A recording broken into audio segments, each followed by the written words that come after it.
And astrophysics scientists claim that it's possible to determine the average size of aliens.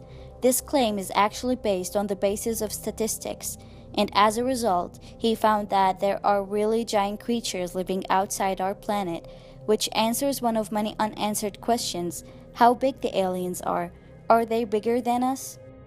Scientists have always been searching for life in space, but they never succeeded. In their search, they considered the planets which are similar to ours. We already know Earth is the only planet that supports life. But the search for another Earth during the last few months made us look differently to the future. Fergus Simpson, the scientist I was talking about, thinks that searching for life in space could have been done in the wrong place.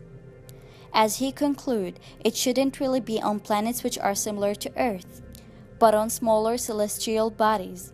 Moreover, he assumed that aliens are bigger and heavier than humans. The idea behind this assumption is that our universe contains several populated planets, some of these with high population.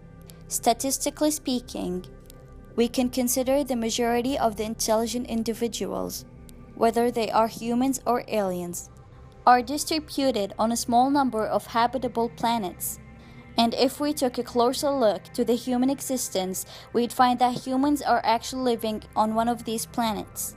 When we do a study on some random individual, we have a big chance that he belongs to a large group of people, which could be a religion, a club, a country.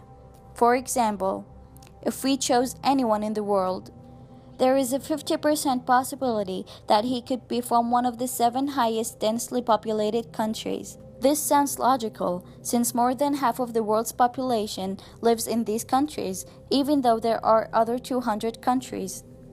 And according to Simpson, this idea could be applied on planets if we saw people on Earth as one of these groups, meaning that this group is the largest one and the others are smaller. Just like the example I previously mentioned, Simpson thinks that Earth is a large habitable planet because of its high population, which requires large areas like China, India, or USA. They are large countries in area and population. And that's unlike other habitable planets that are smaller than Earth, which makes him believe that aliens has bigger body than ours.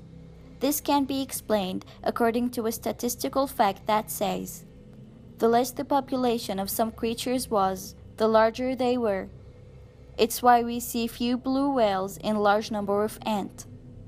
And according to his calculations, aliens are not less than 350 kilograms, which is equivalent to the weight of a polar bear, and they exist in groups that contain about 20 million of them. Also, the size of their planet wouldn't only be smaller than Earth, it would spin about less shiny star than the Sun. Does that mean we were wrong when we considered the planets which are similar to Earth to look for aliens? Or that we should now focus on the planets which spin around red dwarfs like Proxima b? For those who don't know, Proxima b was recently discovered, and it spins around Proxima Centauri, a red dwarf. And maybe it's the closest planet to what we've been looking for so long.